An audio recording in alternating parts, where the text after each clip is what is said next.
Hello friends, I'm going to show you how to change your mouse cursor in Windows real fast. For this, just click on search and write mouse. Click on mouse settings.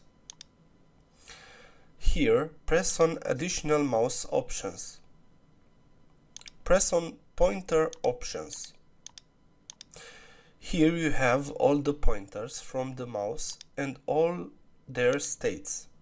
Click on normal select and then browse.